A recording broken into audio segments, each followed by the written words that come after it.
Alone at night, a woman walks along a busy road in Adelaide, South Australia. She's deep in thought. It hasn't been a good week for Maya Yakage. She's spotted by a man driving past. Mark Erin Rust. Short, pudgy, and with a sex pest's habit of dropping his trousers in front of women. He would expose himself to young girls, flash his genitalia at them. But then slowly and surely, it escalates to much more intimidating acts. He would get his sexual kicks from preying upon women. He was always on the lookout for a woman on her own. How much danger was Maya Yakage facing as she walked alone that night, oblivious to what was going on inside the mind of a serial killer?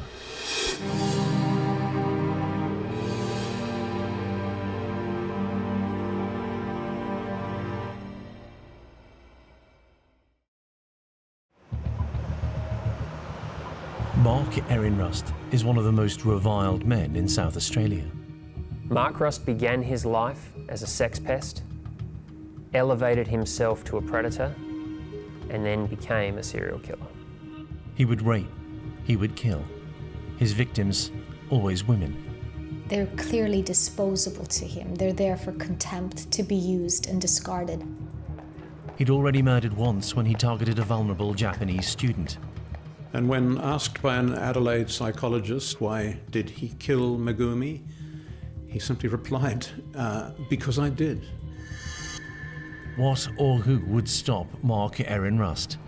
A killer brazen enough to report his own crime to the police. Yeah, there's someone hanging around the old Paynham police station. Seems to be trying to break in there, I think. Mark Rust's at first irritating perversion was just the beginning of 30 years of escalating violence against women. With Rust, one thing always leads to another. Mark Rust is a man whose violence began very early in life because it was untreated, because it was not seen by authorities, because it was ignored by those in power. It escalated and worsened to the point where he became a remorseless killer. There was no way Maya Yakage could know about Rust's sordid life the night that she unwillingly encounters him. Maya was walking along a road in Paynham, northeast of the city, one night, and at the time Rust was a taxi driver.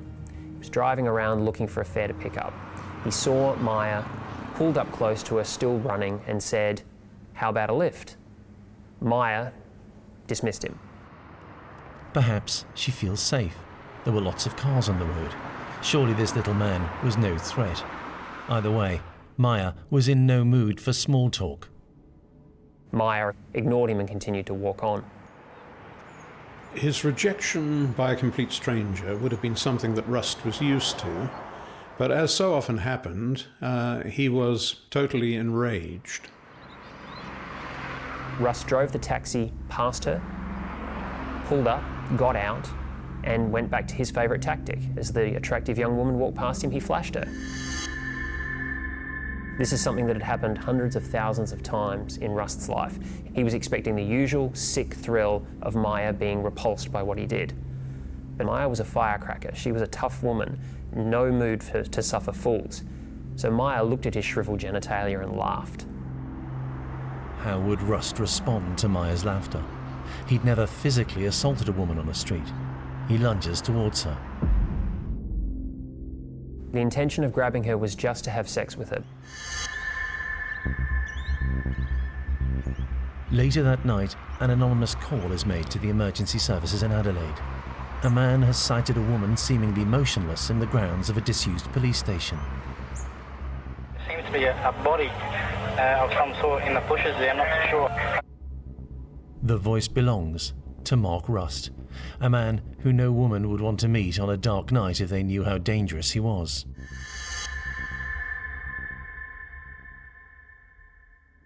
Lurking deep and undiscovered inside Rust's mental and physical makeup, a medical disorder.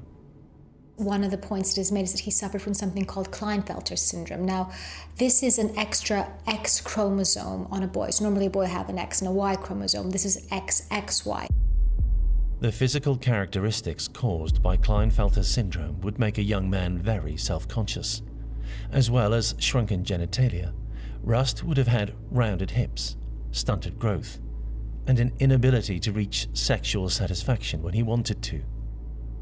It was during these teenage years, when the symptoms would be most obvious, that Rust is first arrested and charged with indecency offences. He seemed to be in a state of almost permanent sexual need, but wasn't necessarily able to get sexually aroused when he needed to. Rather than hide his condition away, Rust flaunts it. Masturbating in public or flashing people or exposing himself is his way of saying, this is who I am, like it or not. It is now the late 70s that Mark Rust's journey to becoming a serial killer begins in Whyalla, South Australia. There, he lives parallel existences. There is Mark Rust, the sex pest. At the age of 13, he started following pretty girls around town, fantasizing about them. And there is Mark Rust, the apparently normal teenager, but never truly far from the surface, the menacing misogynist. So Rust starts to go out on dates. He starts to go out with girls, he has relationships, one after the other. The difference is that when they end, Mark Rust starts to hate these girls. Right there we see a decision to act upon his impulses. It's a far cry from adolescent fantasizing about a woman to actually physically following them, which is a very menacing thing to do, and a measure of the extent to which he was able to avoid empathizing with his victims. It is one thing to seek gratification by menacing sexual behaviour, but it's another to gain pleasure from the pain inflicted on Rust's victims. That was his modus operandi. Very quickly he became obsessed not only with the sexual thrill, but with the revulsion thrill. It was a 1-2 punch for him. This distinction would offer an ominous insight into Rust's motivation. The experts at the Royal Adelaide Hospital who later interviewed Rust said that apparently he gained great pleasure from the reaction of the women that he exposed himself to, again indicating his lack of empathy with their feelings and in fact deriving pleasure from the shocked, horrified reaction that he created in them. And to get that pained reaction as a man in his 20s now in Adelaide, Rust escalates his indecency. It's as if he's proud of his physical deficiencies. This was the history of the man who had spotted Maya Yakage when working his taxi route in Adelaide. The woman, about to be his prey, was herself not in a good place mentally. Maya Yakage was not a happy woman. She suffered from bulimia, an eating disorder, and she had a terrible, volatile relationship with her parents. In fact, one day after a blazing row, she moved out. She moved to Glenelg and lived by the beach in Adelaide.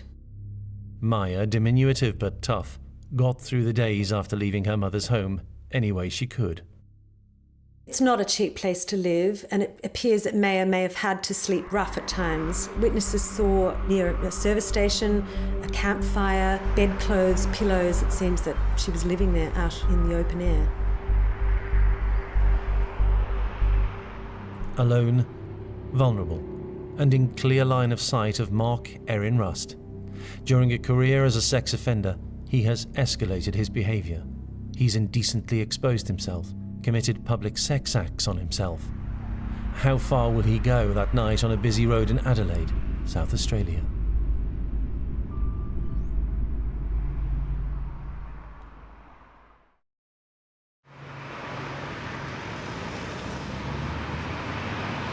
As night falls in the city, a woman alone is targeted by a sex pest.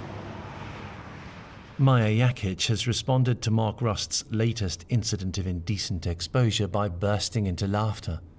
How much danger was she in? Was it to be her last laugh? As a regular user of the Paynham Road in this part of the city, Rust, the taxi driver, will have known that the police station there and the patrol HQ next door were now closed. There were no security cameras. Its grounds had become overgrown. Plenty of dark, shady areas hidden from view of those driving by.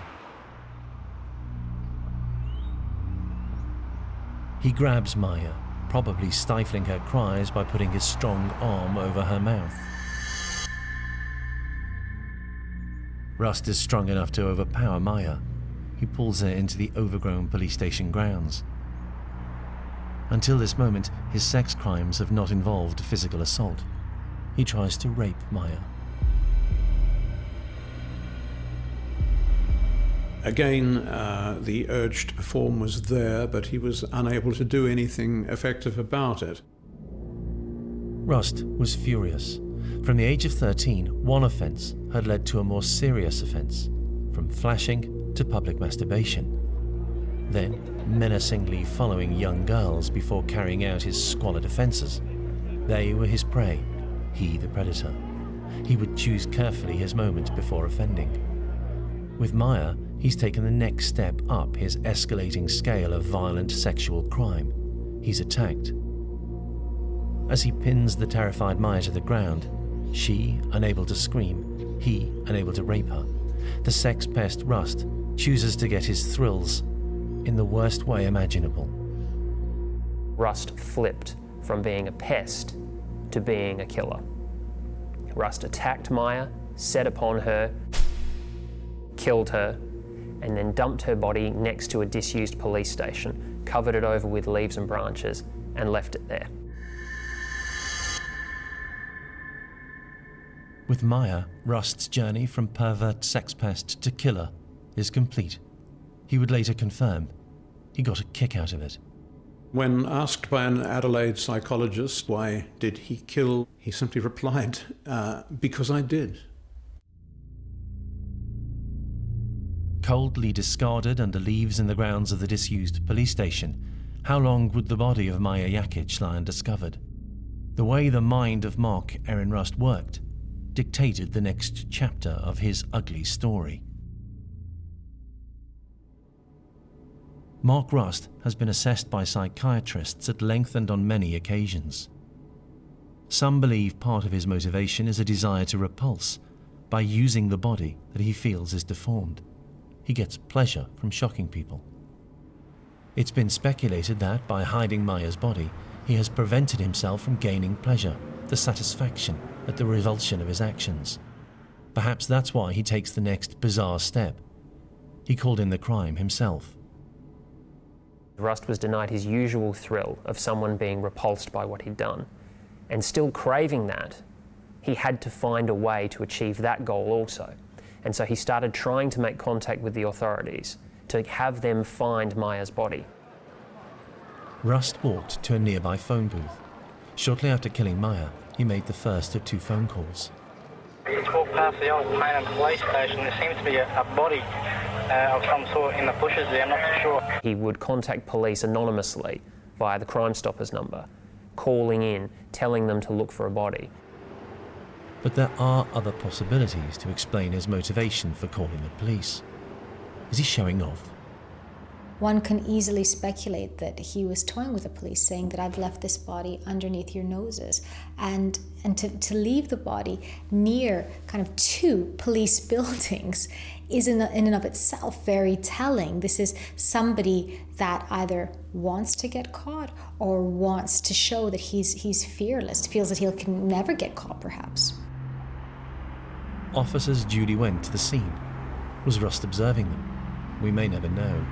But if he's watching them, awaiting a thrill on seeing their reaction when discovering Maya's body, he's going to be disappointed.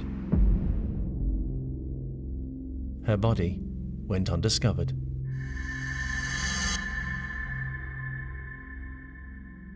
There seems to be a body of some sort in the bushes there, I'm not too sure. And in what can only be described as Keystone Cops black humour, multiple attempts were made by police to find a decaying body by one of their own police stations, unsuccessfully.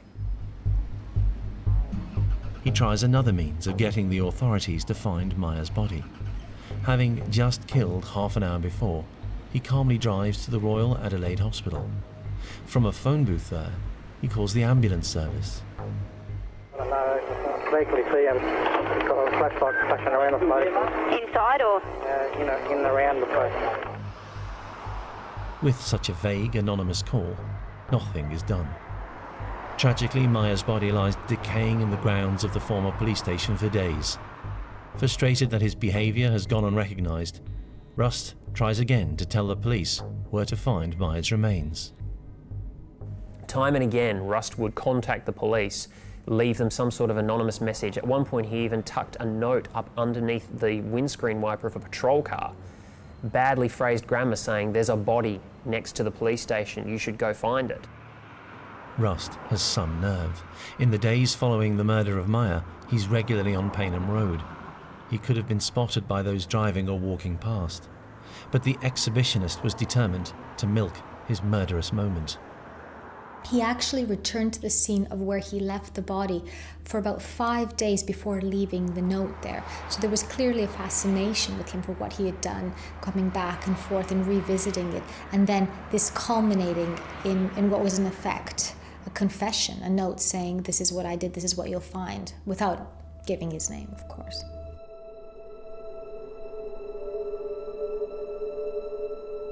The note read, "There's a dead girl's body in the shrubs of the grounds near the main road of the Paynham police station. This is no joke. Take a good look."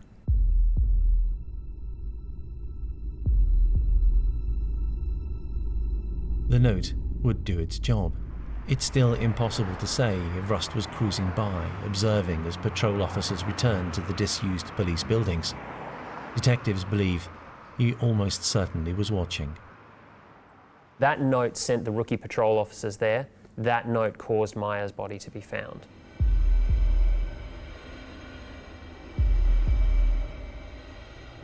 The entire city of Adelaide was horrified by the discovery of Maya Yakage.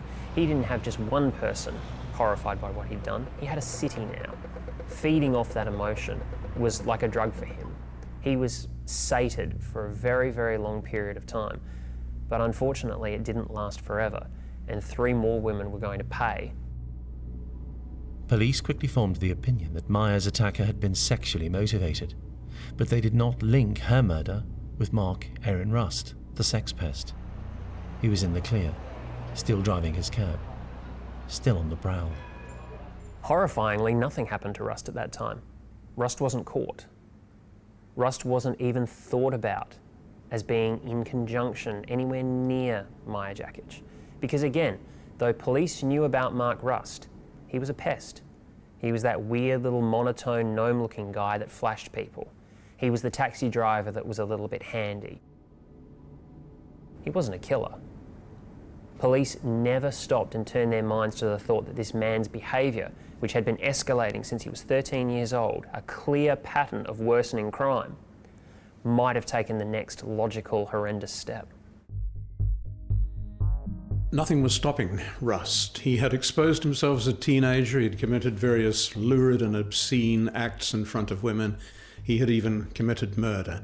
Virtually all of his victims were women, and he cared nothing for their feelings. A misogynist murderer is at large in Adelaide. Sex-obsessed despite his physical failings, he spots a woman at a bus stop. He sizes her up, a possible target. What's on his mind? He drives by, considering his options. Will he parade himself to shock or repulse? Does he have rape on his mind? Or has his offending threshold reached a point where only murder gives him the thrills that he craves? The young woman is oblivious to the threat posed by Mark Rust. Now he has killed, is Erin Rust about to kill again?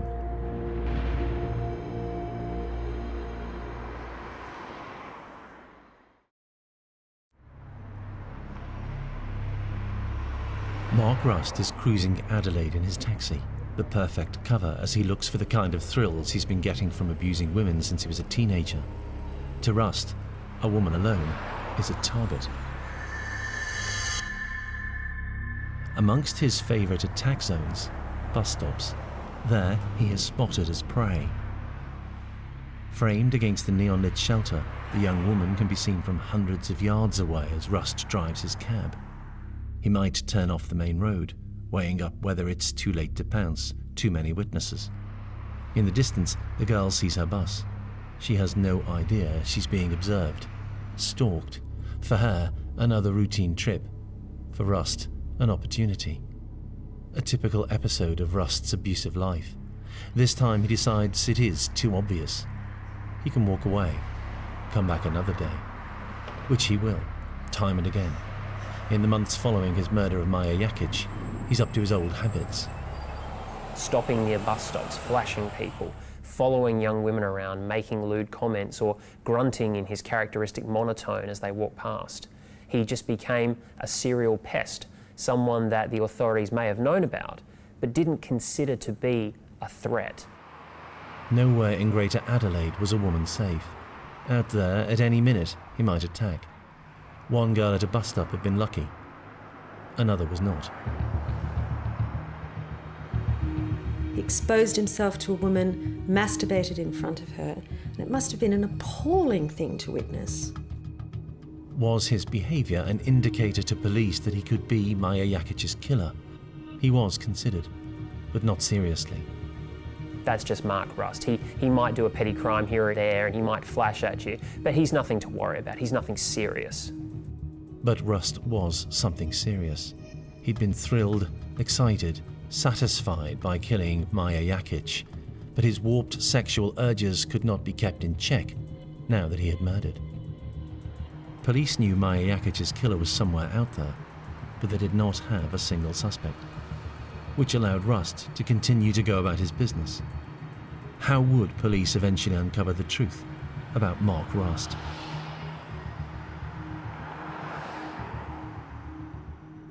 Though it would unravel too late to save more from becoming a victim of Mark Rust, indicators were emerging about his personality which police would one day find useful when trying to track down a serial killer. Evidence came from inside prison. Rust had been convicted for what some considered minor sexual deviancy, but his most severe sentence came in 1993, and it was for a completely different type of crime altogether. His first time in prison was for arson. He caused some $500,000 worth of damage to a building in the Kensington area of Adelaide. When inside, he wrote letters to his family, mostly to a brother called Stephen. The letters would one day offer an important insight into the mind of Mark Rust. By being sent to prison, he's brought more shame on his family. He has a record over decades of perverted, sordid offences targeting women. Does he show some sort of remorse in the letters? He makes a point of really kind of minimizing it. He says, you know what, it's just going to upset you, don't worry about it, let's talk about something else. There's a real sense that he hasn't really taken on board the enormity of the pain that he's caused. That is totally self-centered. In about 20 lines, he's used the word I think 14 times, and there is not a word of sympathy for his victims. It is all I. Mark Rust is all that matters in this document.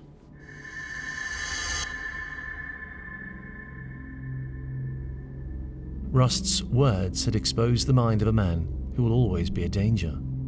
This is the mind of a man who may never be capable of empathizing with another person, and certainly not a woman, for the rest of his life. The letters would one day also offer forensic investigators a telling piece of evidence against Rust. This letter is actually very important because it's the one that is used to compare to the note that was found on the car, basically alerting the police to what had happened. But that chapter of investigation into Mark Rust was still to be written. Having served his time for arson, Rust was released from prison. One evening, working again as a cab driver, he spots his latest target. Just before his second most infamous crime, Rust was looking for another victim. He was back on the streets and he needed a fix. There was a young woman on Goodwood Road who'd pulled up in her car to use an ATM. Rust jumped out, flashed her, and tried his damnedest to sexually assault her. By whatever providence there is, this young woman managed to make it back into her car, lock the door, reverse back at high speed and get away from him. Not unnaturally, the young woman was deeply traumatized. Yet more evidence of a man who would act upon his urges oblivious to the distress of his victim. She went straight home to her partner. They told the police. The police were on the hunt straight away for this person. At this point in the Mark Rust story, however, police did not know what he was capable of. The attack on the woman had been physical, not the style that had been associated with Rust. Nobody stopped to think that it might have been Rust because it didn't fit his MO. Rust, of course, flashed people as they walked past. He might follow them for a little while, but he didn't do things like that. So Rust wasn't looked at again. Even though this man is fresh out of prison, with a history as long as your arm of escalating sexual offending, still nobody thinks to look at him. The South Australian Police Department does not consider this man a threat. But he was a threat. The killer remained on the streets, worked his taxi trade, picking up women who were on their own whenever he could. His mind in the same sick, warped state which had motivated decades of sex crimes. The victim of his latest attack had been lucky to escape. He would not take long before deciding to attack again. Having had his intentions with that young woman frustrated, having missed out again on that thrill, Rust finds Magumi Suzuki.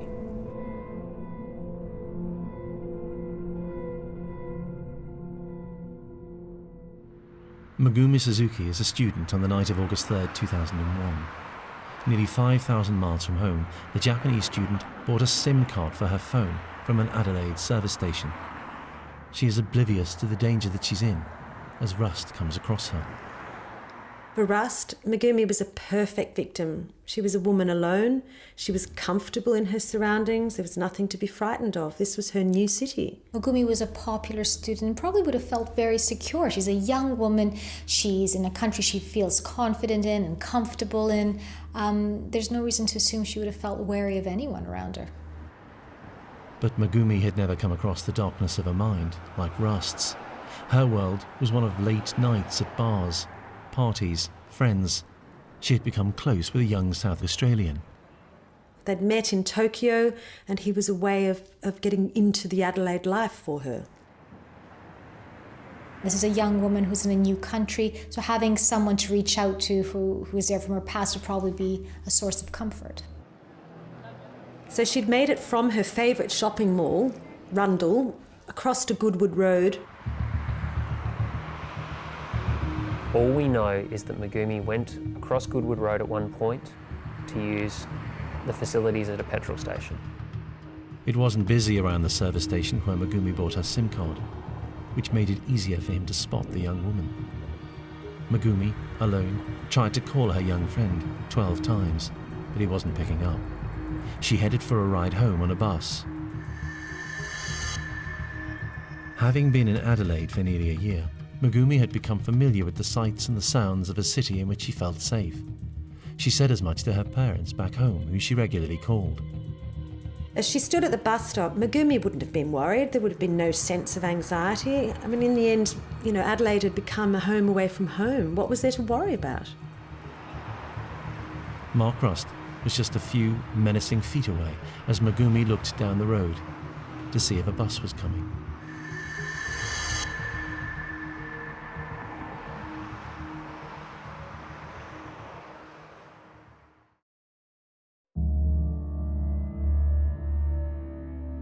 Magumi Suzuki has decided to go back to her student digs.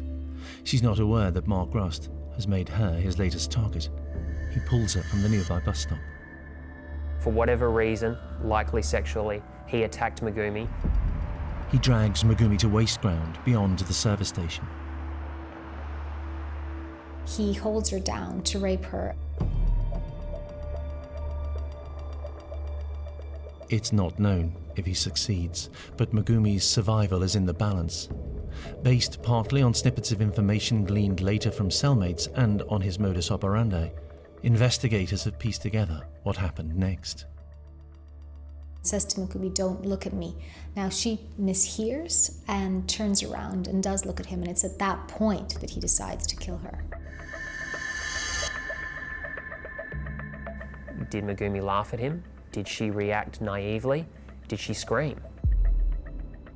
And whatever happened sparked him over that same line as it did with Maya. Rust's behaviour is remorseless, without mercy. All we know is that Rust picked up a rock and beat her to death. Magumi Suzuki is probably unconscious as Rust delivers the fatal blow.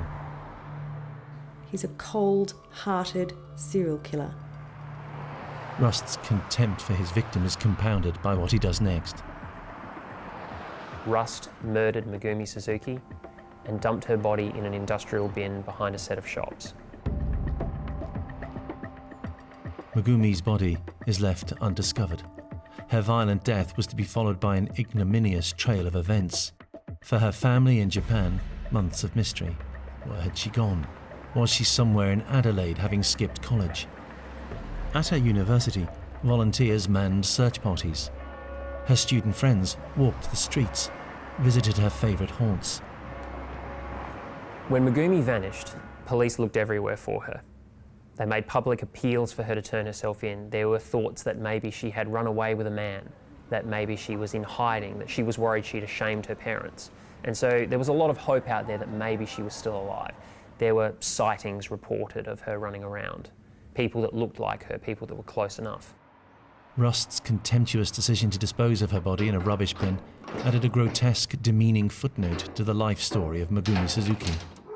This is honestly one of the more horrific things that I've heard in my career. Magumi's body remained in that industrial bin unfound and was taken to the major dump outside of Adelaide. It would be many, many months before police realised they needed to look for her there. And then it was a matter of volunteers and police officers digging through hundreds of thousands of tonnes of garbage, section by section, to find her remains. In what would later become hugely important to the case against him, he did something else. Rust stole an item from Magumi's bag. Rust chose to take a CD player. He regarded it as a trophy. What part would it eventually play in his undoing? For now, with Magumi's body undiscovered, Rust was free to prowl the streets, to work his taxi rounds, and to attack again. The problem with serial killers is that nobody knows when they'll stop. How many are they going to kill? Every serial killer starts with their first victim, then they stop, and then they pick up again. So who knew if Magumi was the last? Another woman was to come face to face with Rust. It was this next attack which was to change the police's view of the serial sex pest. And so Rust went on the hunt one more time. He went back to the Payneham area, Kensington Road, found a woman who was working late in a business. Rust came in wearing a mask, cut the power, cut the phone lines, and told her to get down and take off her skirt.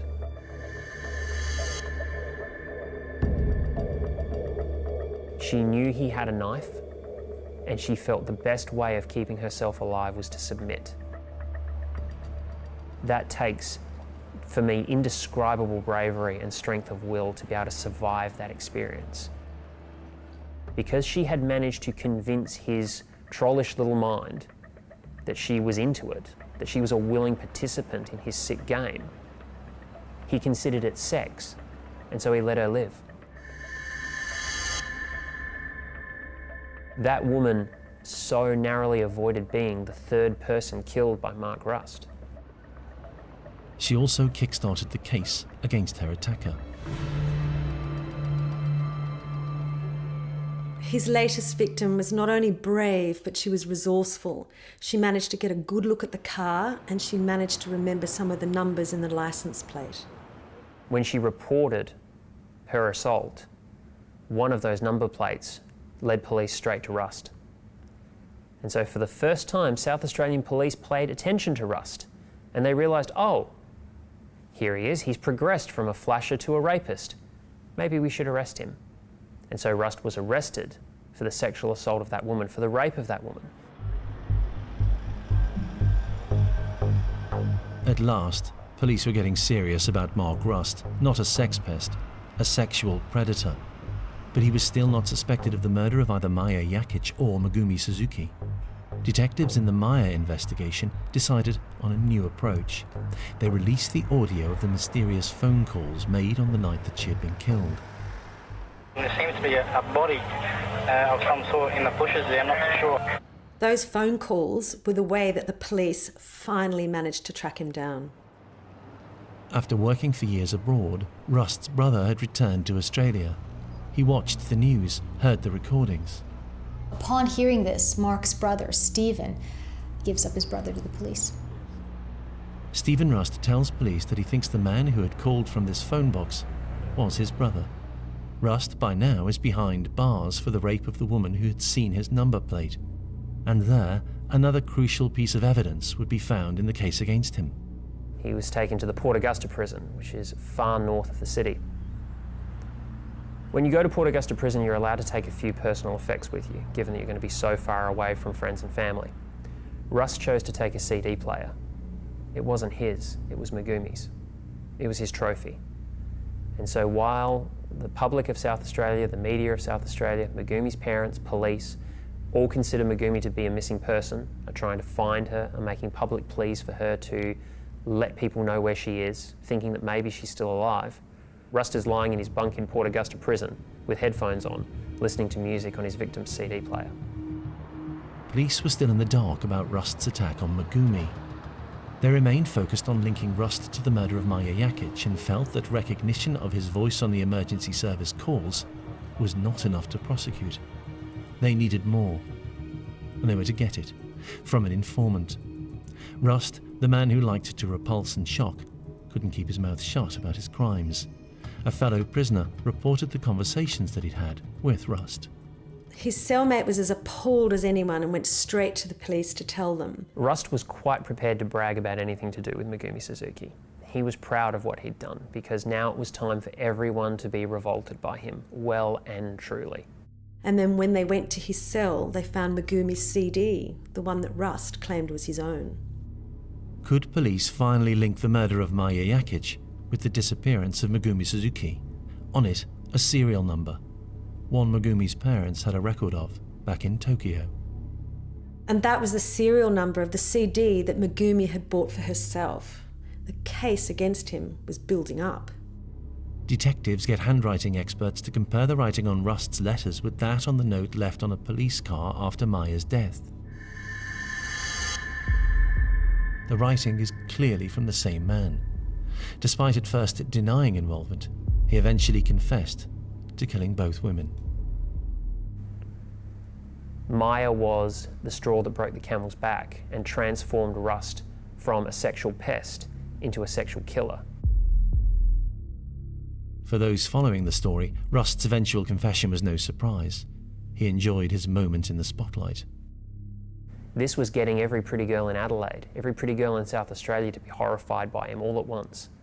Look what I did. I didn't just flash you, I killed you. I didn't just follow you around, I raped you. It was the ultimate sick thrill for him. It was the ultimate public exposure.